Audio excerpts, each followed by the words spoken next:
अस्सलामुअलैकुम नाज़रीन, मेरे चैनल में आपका खैर मकदम है। नाज़रीन, आज मैं आप लोगों के साथ गोभी के कबाब की रेसिपी शेयर करने जा रही हूँ, तो आप लोग इसे ज़रूर ट्राई करिएगा। इंशाल्लाह आपको पसंद आएगा।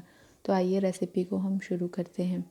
मैंने यहाँ पर एक गोभी ले ली है, जिसे उबलने के लिए रख दिया है। गोभी अच्छी तरीके से उबल जाएगी तो उसे इस तरीके से ग्रेट कर लेंगे, चाहे तो चॉपर में, चाहे कद्दूकश में, जैसा आपको आसान पड़े वैसा ग्रेट कर लीजिएगा।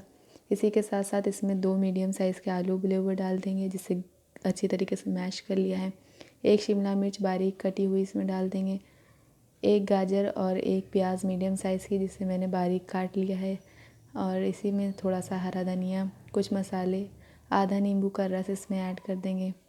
मसालों में ये मैंने भुना हुआ बेसन 1 बड़ा चम्मच डाला है, भुना हुआ ज़ीरा पाउडर 1 बड़ा चम्मच, चाट मसाला पाउडर आधा चम्मच, लाल मिर्च पाउडर आधा चम्मच, नमक आप अपने टेस्ट के हिसाब से रखिए। अब इन सभी चीज़ों को अच्छे से मिक्स करेंगे और इनके कबाब बना लेंगे। तो मैं बनाकर आपको दिखाती हूँ।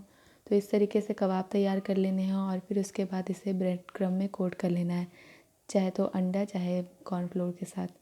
इसके बाद इसे हम डीप फ्राई कर लेंगे। आप चाहें तो शैलो फ्राई भी कर सकते हैं, कोई हर्ज नहीं है। जैसा आपको पसंद हो वैसा आप करिए, इंशाल्लाह आपको पसंद आएगा। पर एक बार आप लोग इसे ज़रूर ट्राई करिए, मुझे उम्मीद है आपको पसंद आएगा। अगर आपको मेरी रेसिपी अच्छी लगी है तो मेरे चैनल को सब्सक्राइब करें, लाइक करें, शेयर करें और कमेंट करके मुझे ज़रूर बताइएगा। जल्दी मिलेंगे एक नई वीडियो के साथ, एक नई रेसिपी के साथ।